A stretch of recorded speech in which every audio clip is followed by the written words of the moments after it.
DPR itu bukan tempat belajar, Yeah. itu tempat pengabdian. Kita tidak boleh lagi mendengar ada orang yang masuk ke DPR dan kemudian 1 tahun pertama habis untuk belajar. Kasihanlah uang kita itu dihabiskan hanya untuk belajar. Yeah. Kalau Anda mau belajar ya sekolah lah. DPR itu pengabdian. Pengabdian itu harus didasari oleh pemahaman. Pemahaman itu datang dari pengalaman panjang. Sehingga ke depan kita harus mereview semua orang-orang yang pantas dan tidak pantas untuk duduk di DPR. Sulsel ini memasuki masa keemasannya. Sulsel ini dipenuhi anak-anak muda yang luar biasa. Di Goa kita punya Adnan, di Maros kita punya Pak Haidir, di Pangkep ada Pak Yusran, di Luwu ada Ibu Indah. PJ Gubernur kita sekarang anak muda, namanya Pak Sudirman. Artinya apa? Ini adalah zaman keemasan di mana kita bisa mengambil peran lebih intens, lebih luas terhadap proses pembangunan kita. Terus mungkin sebagai statement closing dari Kakak Wawan, saya ingin silakan menyampaikan ke semua anak muda yang menjadi penonton Maros TV, yang menjadi kawan saya dimanapun berada. Baik. Saya ingin mengulangi pesannya Ali bin Abi Thalib. Anak muda itu bukan mereka yang menepuk dadanya dan berkata itu bapak saya, tapi anak muda adalah orang yang kemudian berdiri tegak dan menepuk dadanya dan berkata inilah saya.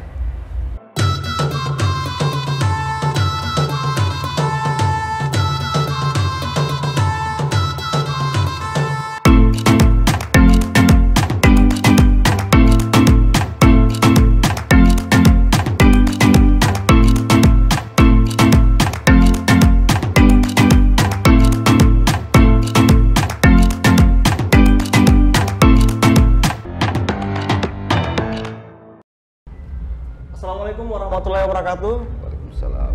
Selamat malam dan salam sejahtera untuk kita semua. Berjumpa pada kesempatan yang berbahagia ini bersama saya Misbahuddin Nur dalam edisi Ewako, satu ruang jumpa dialektika warung kopi.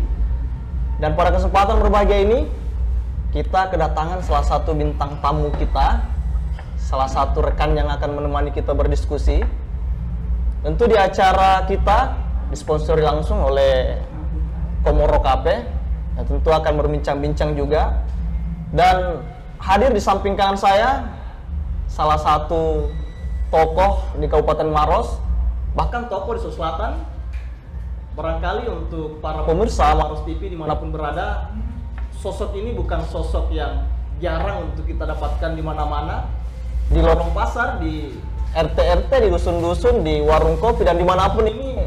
Sosok ini adalah salah satu sosok yang sangat gampang kita dapatkan. Selamat malam, Kak. Malam. Waalaikum.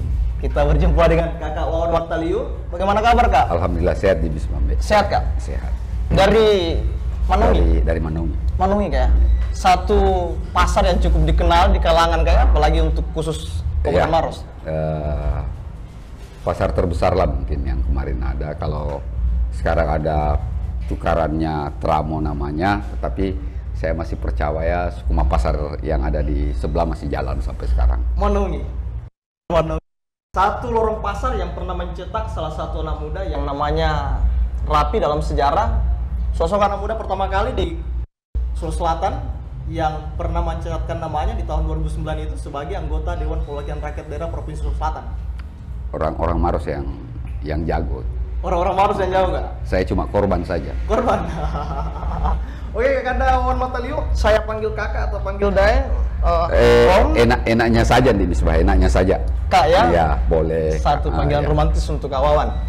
Ya, Kak, barangkali pada kesempatan berbahagia ini kita sapa para pemirsa Maros TV dimanapun berada, Kak. Assalamualaikum pemirsa, semoga saja semuanya sehat, semoga saja kita dalam kondisi yang baik dan negara ini insya Allah segera normal, kita bisa beraktivitas tanpa corona. Makanya harapannya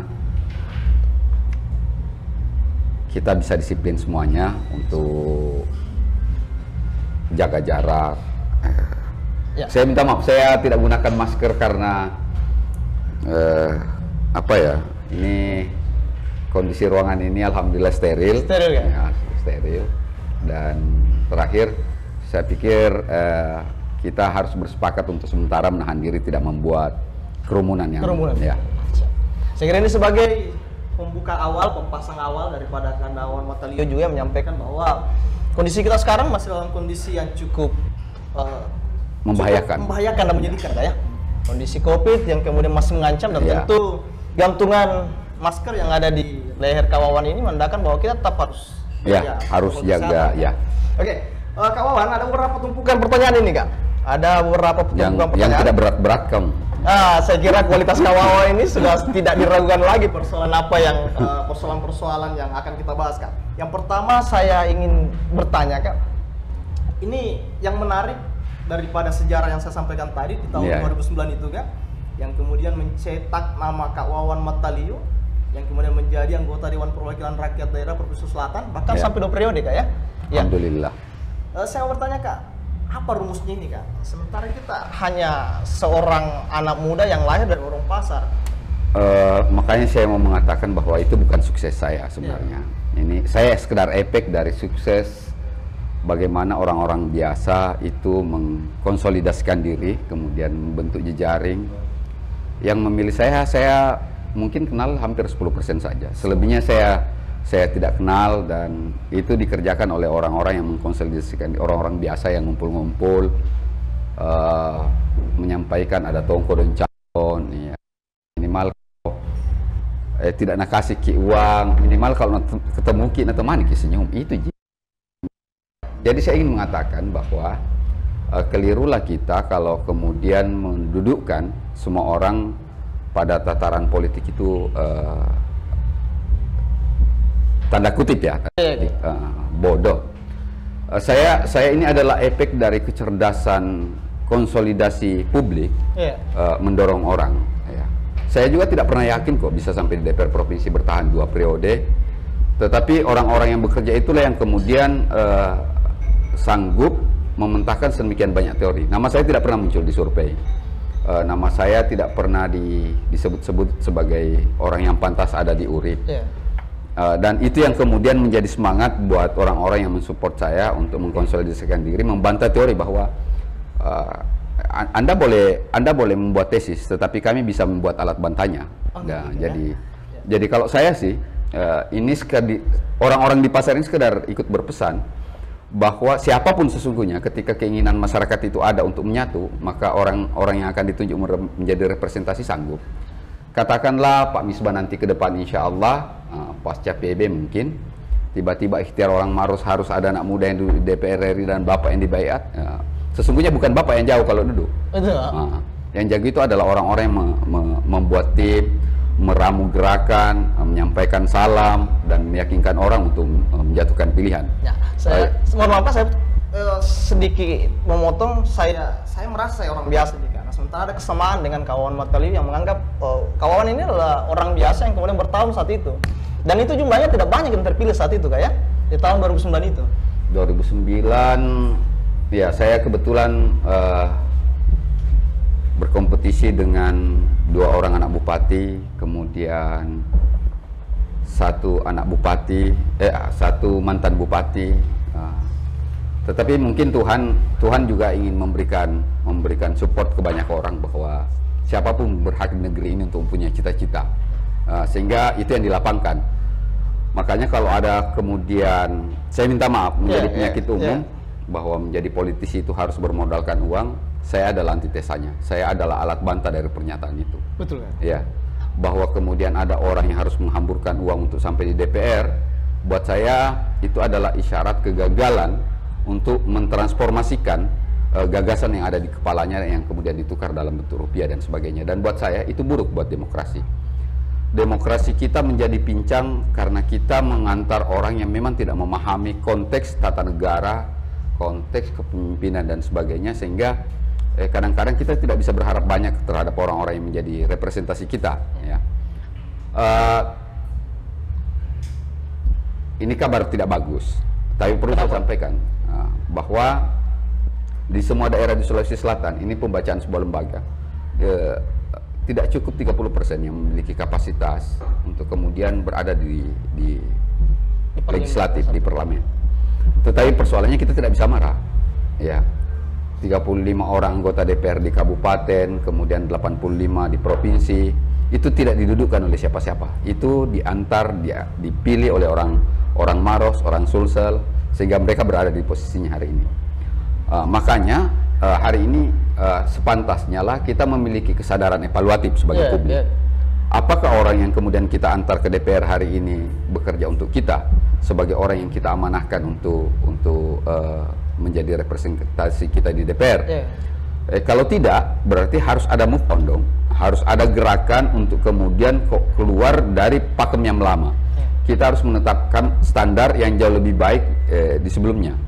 Bisa jadi kalau standar umum, tapi ini beberapa daerah ya. Kalau ada caleg biasanya kan pertanyaan, siapakah duit Nanjo? Ada Kasarunda dan sebagainya.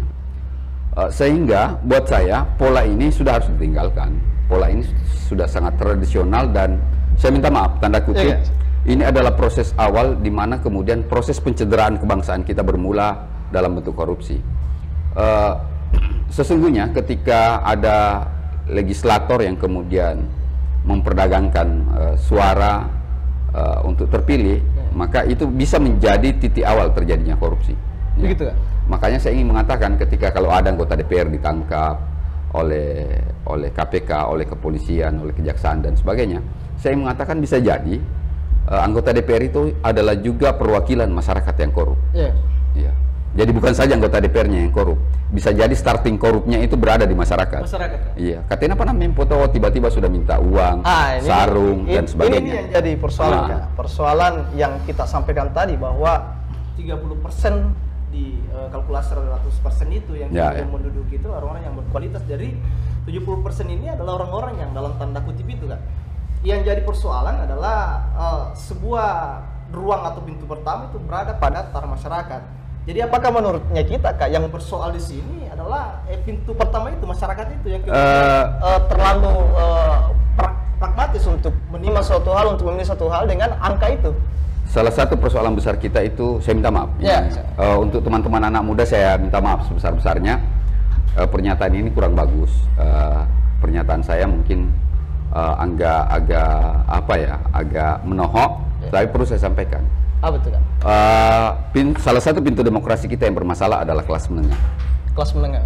Para mahasiswa, para intelektual, para pekerja media, teman-teman aktivis dan sebagainya. Sejatinya mereka yang kemudian membangun narasi besar bagaimana demokrasi itu. Mereka yang menyampaikan ke publik, yang anggota DPR itu harus gini loh. Mereka memahami undang-undang, mereka memahami konteks pembangunan. Itu yang semestinya dilakukan. Tetapi jebakan demokrasi kita membuat arus sendiri untuk teman-teman kelas menengah. Tiba-tiba semua teman-teman aktivis menjadi tim sukses, mengambil bahagian dari perangkat-perangkat yang semestinya dia berada di luar, dia menjadi filter. Gitu kan? Iya. Saya minta maaf ini, sekali lagi saya minta maaf. Di berbagai tempat di Kabupaten Maros ini, saya kadang-kadang berharap ketika kampanye dulu ada teman-teman yang aktivis, yang mahasiswa mengambil jarak dengan caleg yang ada. Mereka yang kemudian mendrive nilai. Yang dimaksud calon anggota DPR itu adalah orang-orang yang menyiapkan diri selama 5 tahun untuk kita kontrak memperbaiki daerah ini. Anggota DPR itu adalah bawahan rakyat. Mereka kita pilih untuk memikirkan bahwa ada anggaran sekian yang harus digelontorkan untuk publik. Mereka digaji besar supaya mereka melakukan evaluasi terhadap proses bernegara kita. Apakah kemudian Pak Bupati, Wakil Bupati, dan seluruh SKPD menjalankan amanah undang-undang sesuai dengan RPJMD, APBD, dan sebagainya. Posisi DPR itu di situ. Melakukan evaluasi kinerja seluruh hal-hal yang berkaitan dengan ruang-ruang publik. Nah, pertanyaannya hari ini, apakah kemudian itu kita temukan di keseharian kita pada legislatif di berbagai daerah? Saya pikir sangat minim. Sangat minim. Kenapa? Karena bisa jadi tesis besar bahwa 30% yang paham tugasnya, ada 70% yang sama sekali tidak memahami runutan-runutan yang mesti dilakukan ketika buta fungsi kan? Buta fungsi, tuna fungsi namanya. Tuna fungsi kan? Sehingga joke bahwa datang duduk diam itu kemudian berlangsung ya. Padahal saya perlu sampaikan Kindi Misbah. Iya, Kak. Ini sekedar narasi saja ini. Apa itu? Tugas anggota DPR itu Anda dibayar itu untuk AGEA sebenarnya. Jadi harus punya kapasitas untuk dia itu kayak? Dia harus punya kapasitas untuk mempertahankan orang-orang yang sudah memilihnya. Dia harus punya kapasitas merasionalisasi apa yang diinginkan oleh publik yang direpresentasikannya. Nah makanya saya bilang kadang-kadang ke banyak orang, ke tokoh masyarakat, kalau mau pilih jangan pilih yang terlalu sabar. Ya. Siapa tahu datang duduk, diam, pulang dan sebagainya. Padahal harapan kita anggota DPR ini mempertahankan apa yang kemudian menjadi hak kita. Apa yang kemudian negara semestinya berkewajiban siapkan untuk masyarakatnya. Nah, itu yang kemudian tidak terbaca baik hari ini. Ya, itu yang tidak terbaca baik. Ini misal saja, kelangkaan pupuk. Ketika petani kehilangan pupuk di area persawahannya, mereka tidak punya tempat mengadu. Mereka datang ke teman-teman legislator. Narasi yang kemudian sampai, nanti kami tanya dinas. Padahal semestinya ini harus dikawal dengan progresivitas legislator yang baik. Harus ada penyampaian sampai ke pusat kalau perlu. Termasuk rumusan solusi. Itu gunanya kita memilih anggota DPR. Itu gunanya kita mendudukkan orang-orang di mereka kita kontrak mahal, puluhan juta setiap bulan kita gelontorkan untuk memikirkan kita sesungguhnya. Maka kelirulah kalau ada anggota DPR yang kemudian merasa dia tidak punya kewenangan, dia tidak punya nawaitu sama sekali untuk memikirkan publik yang mewakilinya. Jadi sekali lagi saya ingin putar ini pernyataan bahwa kita sudah harus meng-grade demokrasi kita ke arah yang lebih baik. Ke depan ketika ada caleg yang datang tanya mau apa nanti kalau duduk, sudah mau berhenti makin tanya apakah ada uangnya, apakah ada sarungnya, ada ikan bolunya dan sebagainya. Jadi yang diperlukan ini apa? Kesadaran publik. Nah, membangun kesadaran publik ini butuh kelas menengah yang kuat. Teman-teman mungkin ke lembaga kemahasiswaan, teman-teman media jangan dulu jadi tim sukses. Jangan dulu mengambil bahagian di emperan demokrasi kita. Saya betul Kak. Bukankah saya rubah ini ke pandangan berpikir? Bukankah salah satu alternatif juga untuk kaum menengah anak muda ini Kak, ketika dia berada kepada keberpihakan tapi dia melakukan hal-hal yang pada dasarnya adalah hal-hal yang berintelektual. Misalnya dia tidak melakukan, anggaplah Kak, saya berpihak pada si A. Sementara saya pada saat saya turun ke jajaran akar ke masyarakat, yang saya bawa adalah tawaran gagasan dan tidak melakukan hal-hal yang negatif untuk calon yang lain. Bukankah itu adalah salah satu alternatif untuk kaum muda untuk bisa melakukan hal-hal yang baik untuk bisa menerapkan demokrasi secara bagus, Kak? Menjadi filter itu tidak bisa berpihak. Menjadi filter demokrasi itu harus steril. Steril ya? Dia bicara gagasan, dia tidak bicara orang. Yang dia sampaikan ke publik adalah standarisasi normatif tentang legislator. Berarti tetap berada pada tegak lurus, Kak? Iya, tegak lurus lah ini barang. Karena kapan dia berpihak, maka dia akan mengendorse orang. Kalau saya berkata anggota DPR itu harus belah samping kanan misalnya, kemudian sedikit berjenggot dan berkumis, kan misbah jawabannya. Itu proses endorsement namanya. Kalau kita mengatakan bahwa dia harus paham undang-undang, maka banyak orang yang paham undang-undang. Kita punya catatan masa lalunya yang kita bisa mereview personalitasnya, bahwa orang ini ternyata interaksinya cukup hangat ke banyak orang. Sering didapat di warung kopi sebelum duduk, sering kita sapa. Kita punya standar moral untuk menakar itu. Ada juga. Oke, kita potong Kak. Saya kira ini jadi bagian penutup pertama. Sebuah survei mengatakan bahwa 30% yang kemudian dinyatakan sebagai anggota Dewan Aktif Sulawesi Selatan, dan saya kira Sulawesi Selatan harus ini bagian dari Sulawesi Selatan. Saya kira ini menjadi kesimpulan akhir di season pertama. Jangan kemana-mana, tetap stay di Maros, di TV Maros tentunya, bersama saya Misbah Nur dan partner diskusi saya Kakanda Wan Motaliu. Terima kasih.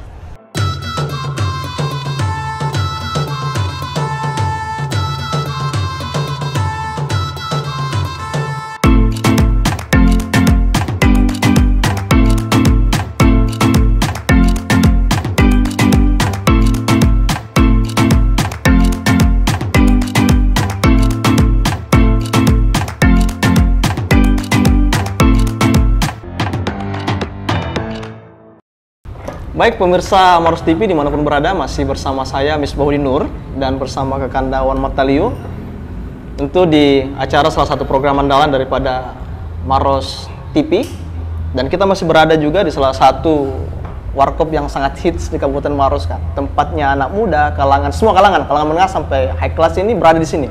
Iya. Komoro ini enak kopi hitam. Itu yang jadi salah satu andalan daripada Komoro ini kan. Oke kawan, kita masih berada pada dialektika warung kopi. Masih banyak tumpukan pertanyaan yang tentu akan kita kupas bersama.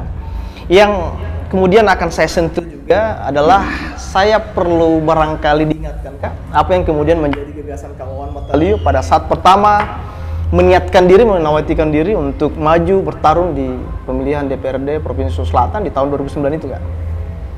Ya, saya awalnya diajak sesungguhnya. Diajak? Saya tidak cukup confident sebenarnya. Tetapi beberapa teman-teman mengatakan bahwa harus ada representasi orang biasa di DPR. Saya ceritalah ke orang-orang tua di pasar bahwa ada undangan begini. Dia bilang, bismillah kok. Dia itu gadoi. Dia gak mau dalak ya. Orang tua di pasar bilang, wah, kau lihat apa kita ini? Iya. Kalau uang yang kau anggap modal, maka kau tidak punya. Tetapi kalau persaudaraan yang kau anggap modal, maka kau punya lebih.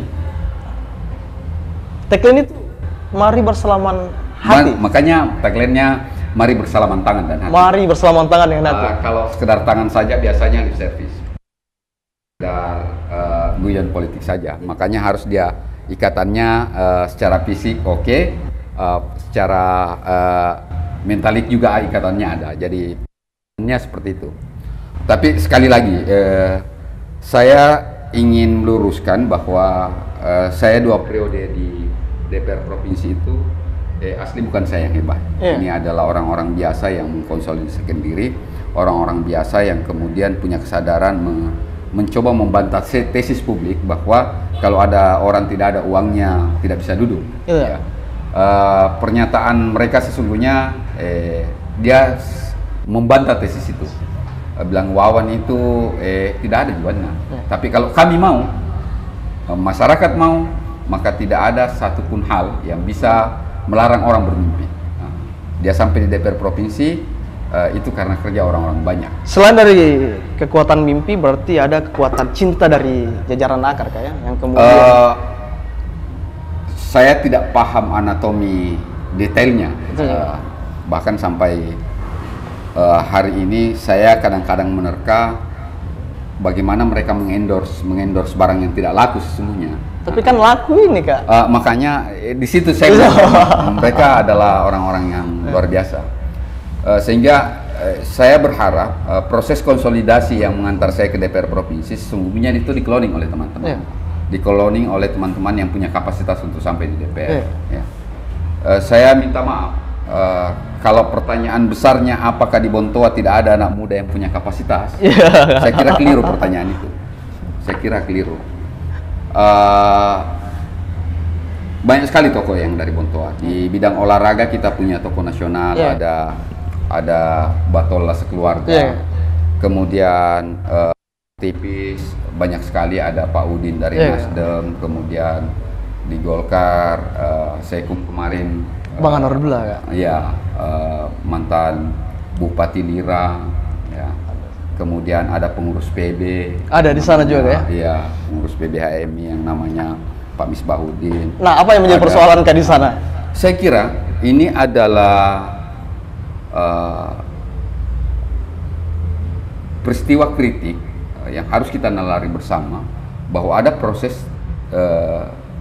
sistem sosial yang tidak terkonsolidasi. Sistem sosial yang tidak terkonsolidasi ya? Bisa jadi karena kompetisi itu menjebak kita menjadi kotak-kotak. Kita menjebak diri pada imaji representasi desa misalnya. Ya anu mau pilih gambar di mana bala. Kita tidak mendiskusikan apakah mereka pantas atau tidak pantas. Padahal diskusi idealnya adalah apakah dia sanggup mewakili seluruh orang Bontoa atau tidak. Nah, ini yang menjadi persoalan Kak.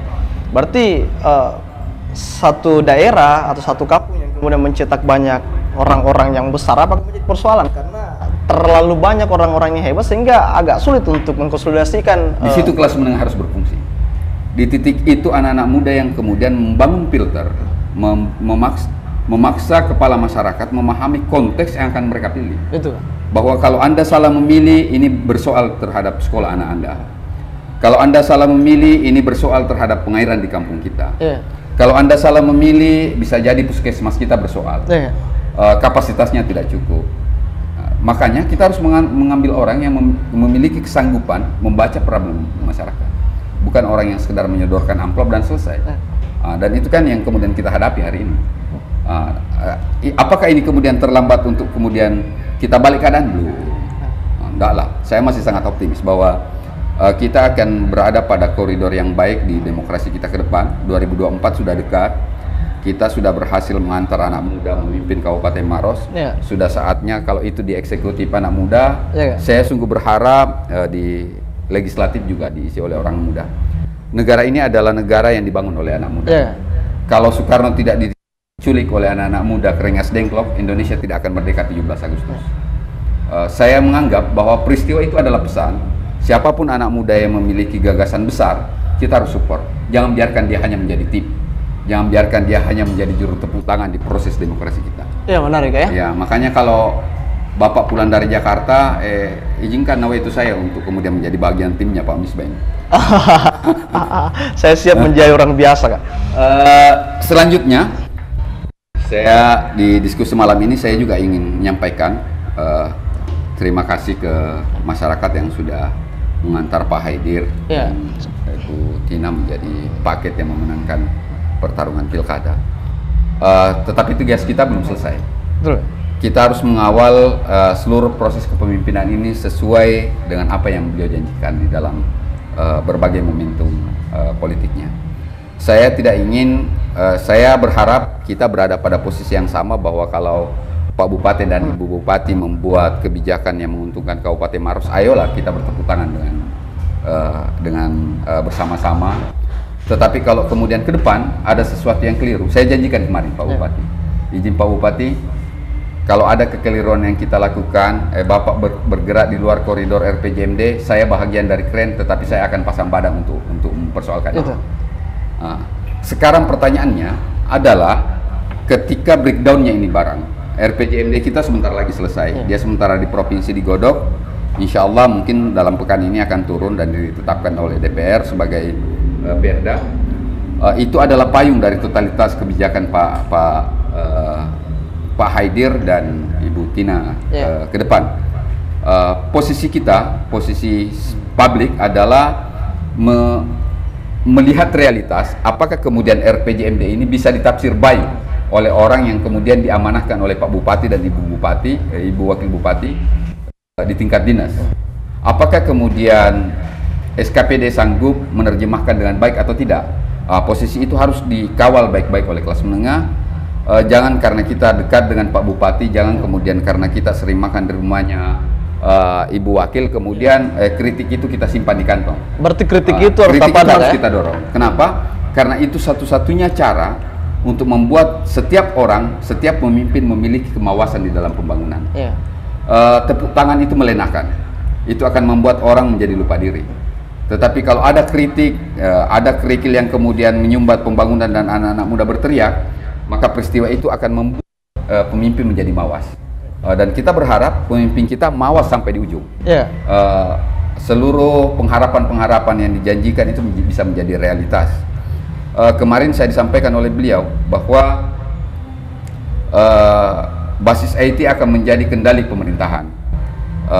Apakah sudah insya Allah per Januari total seluruh layanan publik, dokumen publik itu akan di breakdown di tingkat kecamatan. Jadi teman-teman yang ada di Cambat tidak perlu lagi ke Maros ngurus KTP, KK dan sebagainya. Kebijakan ini sudah digeser ke bawah sehingga ini jarak jangkaunya menjadi jauh lebih dekat. Dan ini saya pikir Pak Bupati harus membuktikan itu bahwa sebagai anak muda dengan kesadaran IT yang baik, maka perangkat IT ini yang harus bekerja. Dan ini juga harus diterjemahkan oleh dinas. Kita kawal sama-sama. Siap, Kak. Izin saya potong tadi, Kak. Barangkali Kakanda Wata Matalio adalah bagian daripada penguat daripada tim yang ikut merumuskan banyak hal untuk sampai kepada penentuan kebijakan yang telah diketuk palu di DPRD Kabupaten Maros, kemudian hari ini sudah berada pada DPRD Provinsi kan, yang barangkali bisa diberikan bocoran kepada masyarakat Maros TV dan semua masyarakat Maros dimanapun berada kan, apa yang kemudian menjadi persoalan yang paling vital di Kabupaten Maros yang perlu untuk diselesaikan di masa jabatannya Bapak Bupati Haidar bersama Ibu Suwartina Buhari? Agak banyak. Agak banyak, Kak? Salah satunya? Banyak.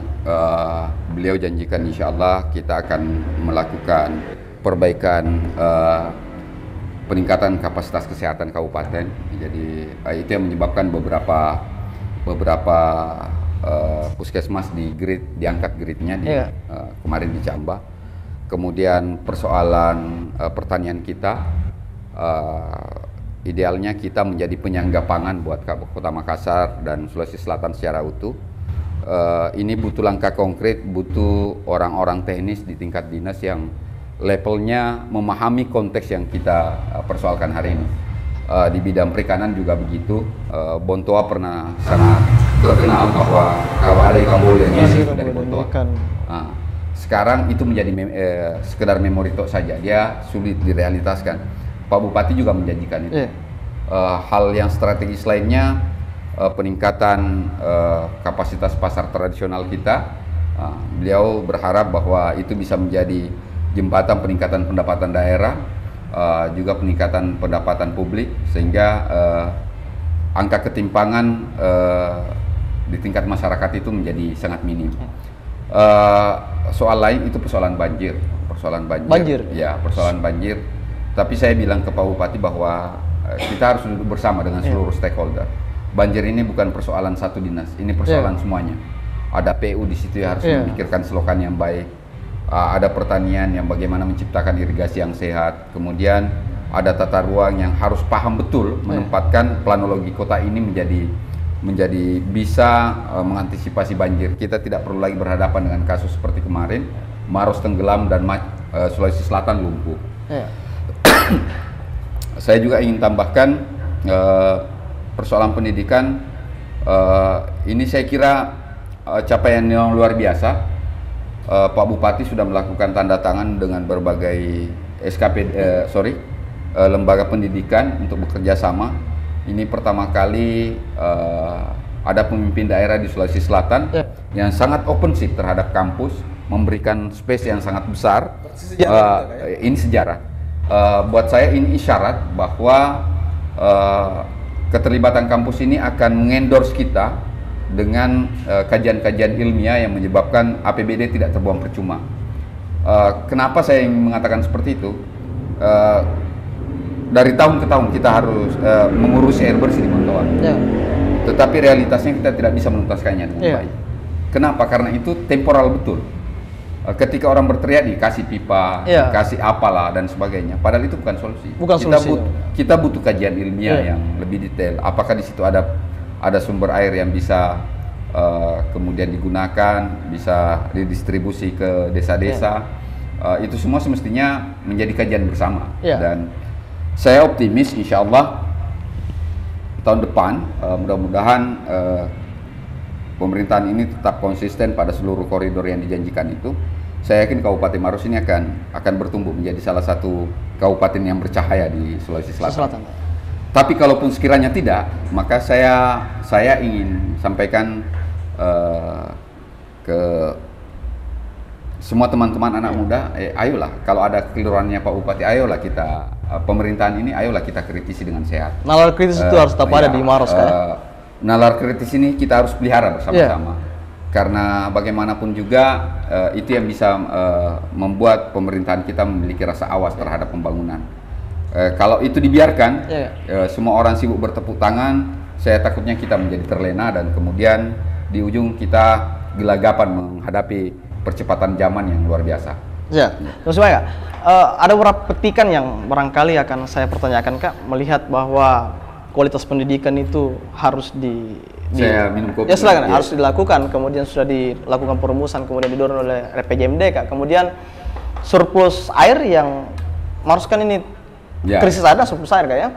dan sudah dilakukan kemasan rumusan yang didorong dari RPJMD.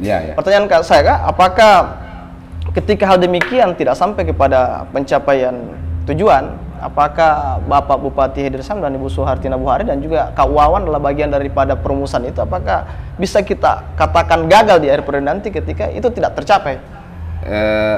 Saya kira untuk kemudian menunjukkan tangan, langsung mengatakan gagal dan tidak gagal, ada variabel-variabel yang harus kita baca. Karena setiap kita hidup ini kita harus berhadapan dengan kemungkinan post mayor, kemungkinan yang tidak terduga. Pandemi ini adalah misal. Tiba-tiba seluruh APBN kita mengalami refocusing, tiba-tiba jembatan yang dijanjikan oleh Jokowi di berbagai tempat itu tidak jadi karena harus ditarik ulang lagi uang ini karena corona harus segera mungkin dituntaskan.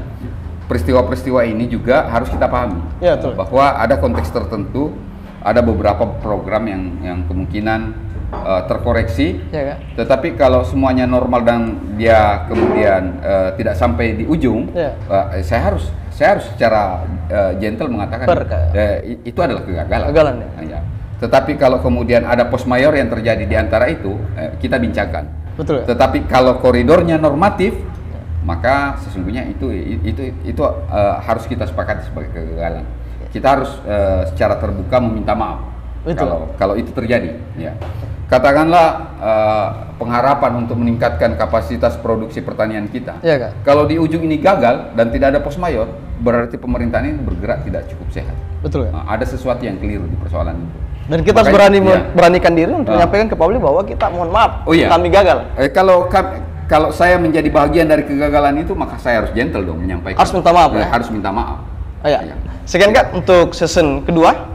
Saya kira ini menjadi sebuah penyampaian yang sangat luar biasa dari Kakandawan Mataliu, bicara persoalan rumusan kebijakan yang telah didorong ke DPRD Kabupaten Maros yang kemudian hari ini sudah digodok di DPRD Provinsi Selatan tentang di bagian hukum tentang persoalan apa yang kemudian menjadi harapan Maros, dan tentu Maros pemangku kebijakan tertinggi di Maros termasuk perumus-perumusnya, ketika variabel-variabel kegagalan itu sudah terpenuhi, maka dengan senang hati menyampaikan kata maaf kepada publik. Tapi ketika hal demikian telah sampai kepada pencapaian daripada penentuan kebijakan yang telah dirumuskan hari ini, maka layak publik menyampaikan rasa terima kasih daripada perumusan itu.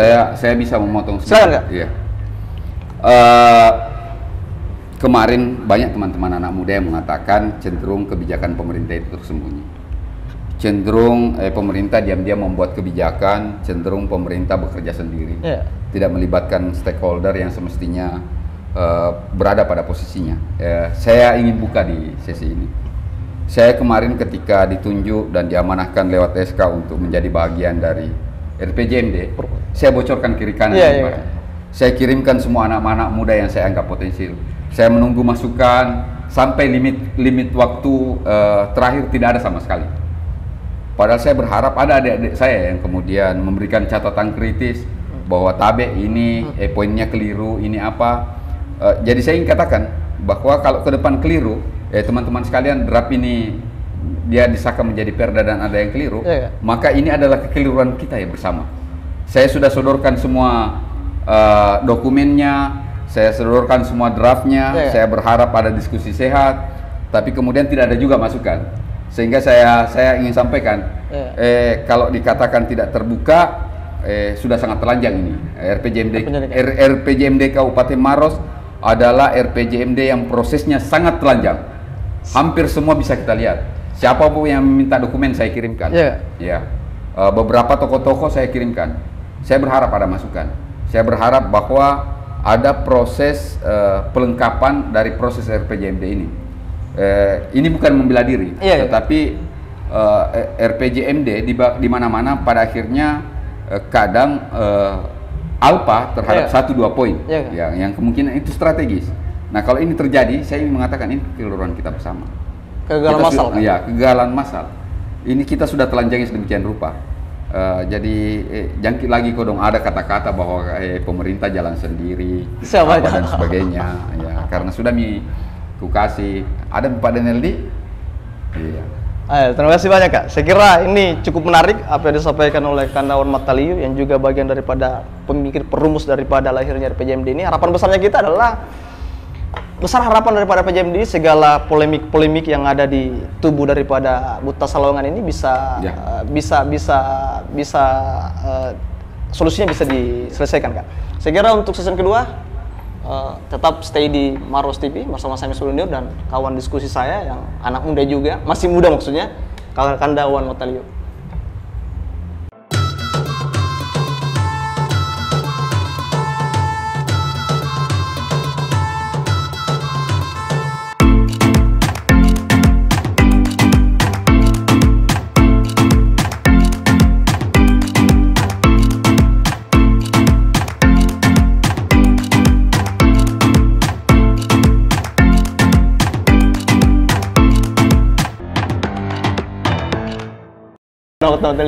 Ada beberapa hal yang barangkali mungkin akan saya sampaikan Kak, barangkali mungkin lebih kepada harapan daripada Kandawatan Mataliu. Anak muda di Maros ini memiliki potensi yang sangat hebat Kak. Cuman yang menjadi pertanyaan, apakah anak muda Maros ini punya tempat di masa depan Maros? Pertanyaannya berat. Berat Kak? Tapi saya ingin mengatakan bahwa hari ini adalah kerja anak muda 20 tahun yang lalu. Maros di 20 tahun ke depan adalah kerja teman-teman semuanya. Buruk dan tidaknya Kabupaten Maros ke depan itu ditentukan oleh anak muda hari ini. Makanya kalau tidak ingin membiarkan buruk ke depan, maka ayo ambil peran. Ayo ambil bahagian di dalam proses pembangunan Kabupaten Maros. Jika Anda merasa politisi, berhentilah jadi tim sukses. Ayolah kita maju jadi caleg, jadi apalah. Harus berani. Harus punya keberanian. DPR itu bukan tempat belajar, itu tempat pengabdian. Kita tidak boleh lagi mendengar ada orang yang masuk ke DPR dan kemudian 1 tahun pertama habis untuk belajar. Kasihanlah uang kita itu dihabiskan hanya untuk belajar. Kalau Anda mau belajar ya sekolah lah. DPR itu pengabdian. Pengabdian itu harus didasari oleh pemahaman. Pemahaman itu datang dari pengalaman panjang. Sehingga ke depan kita harus mereview semua orang-orang yang pantas dan tidak pantas untuk duduk di DPR. Sulsel ini memasuki masa keemasan. Sulsel ini dipenuhi anak-anak muda yang luar biasa. Di Goa kita punya Adnan, di Maros kita punya Pak Haidir, di Pangkep ada Pak Yusran, di Luwu ada Ibu Indah. PJ Gubernur kita sekarang anak muda, namanya Pak Sudirman. Artinya apa? Ini adalah zaman keemasan di mana kita bisa mengambil peran lebih intens, lebih luas terhadap proses pembangunan kita. Saya tidak ingin menafikan orang tua, tetapi DPR buat saya adalah pekerjaan anak muda. Pekerjaan di mana seluruh persoalan problem kebangsaan kita didiskusikan, kemudian dicarikan solusinya. Dan itu butuh stamina dan penalaran yang panjang. Sehingga kenapa kemudian saya selalu percaya bahwa negara ini harus anak muda yang ngurusi.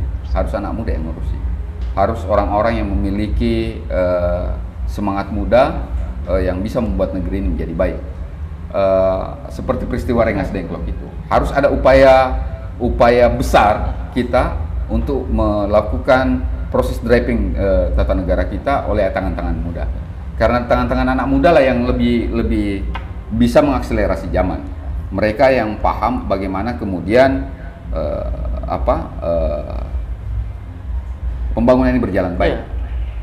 Dulu di zaman saya setiap saat kami studi banding. Studi banding.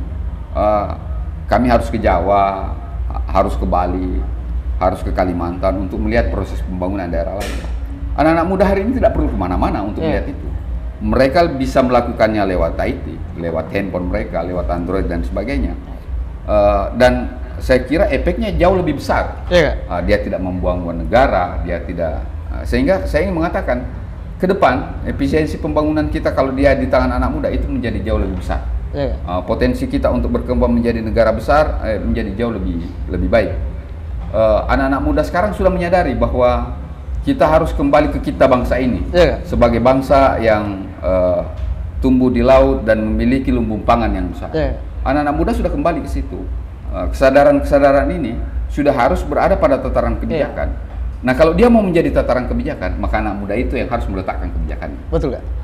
sederhananya saya ingin mengatakan kalau tidak maju jadi bupati, maju jadi calon bupati. Supaya anak muda punya tempat. Sedikit saya potong Kak. Bukan menafikan ini, mohon maaf untuk para orang tua di usia tua. Tapi saya ingin menyampaikan Kak bahwa tidak semua anak muda yang kemudian hari ini berada pada posisi duduk di perwakilan kita yang memiliki kualitas. Mohon maaf Kak. Pertanyaan sederhana saya bahwa tidak semua anak muda yang kemudian berada pada posisi kursi itu yang kemudian paham persoalan fungsi mereka. Nah, untuk menakar kualitas pemuda itu apa yang kemudian bisa dipesankan kepada masyarakat Maros TV Kak? Enteng betul ini pertanyaan. Saya minta maaf, enteng. Karena kita bersentuhan setiap hari. Kita akan memiliki alat ukur dengan kapasitas orang. Persentuhan personalitas kita dengan banyak kandidat itu jauh sebelum mereka menjadi kandidat kita sudah pahami. Saya tidak cukup dekat kalau bicara tentang kapasitas. Jarak saya tidak begitu dekat sesungguhnya dengan Pak Haidir Syam, juga dengan Ibu Haja Suwarti. Tetapi saya memahami yang harus kita antar memiliki pemimpin di Kabupaten Maros ini adalah orang yang memahami Kabupaten Maros secara utuh. Dan saya baca Pak Haidir Syam ini mantan ketua DPR.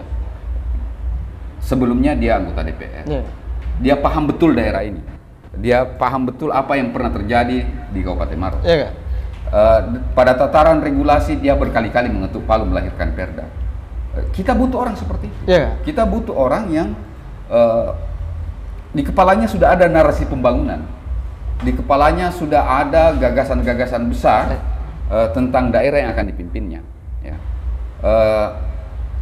Itu yang kita butuhkan. Tahu fungsi dan bisa berfungsi kan? Tahu fungsinya dan paham tupoksinya dan kemudian ikhlas melakukannya.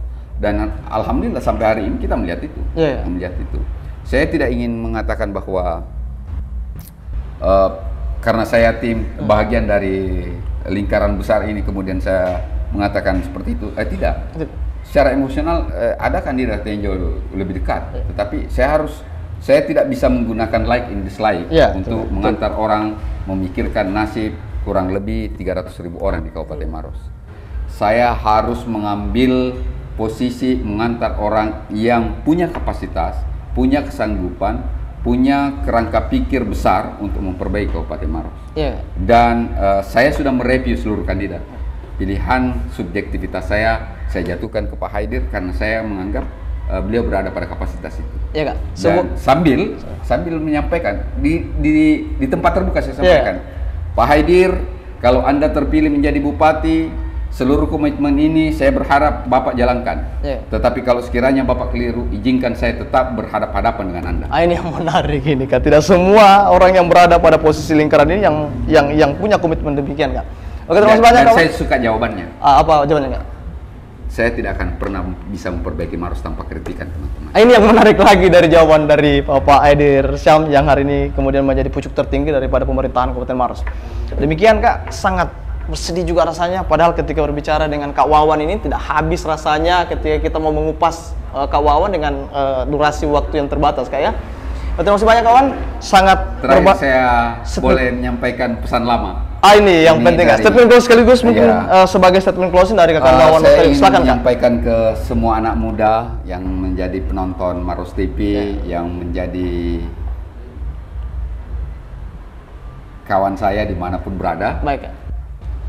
Saya ingin mengulangi pesannya Ali bin Abi Thalib.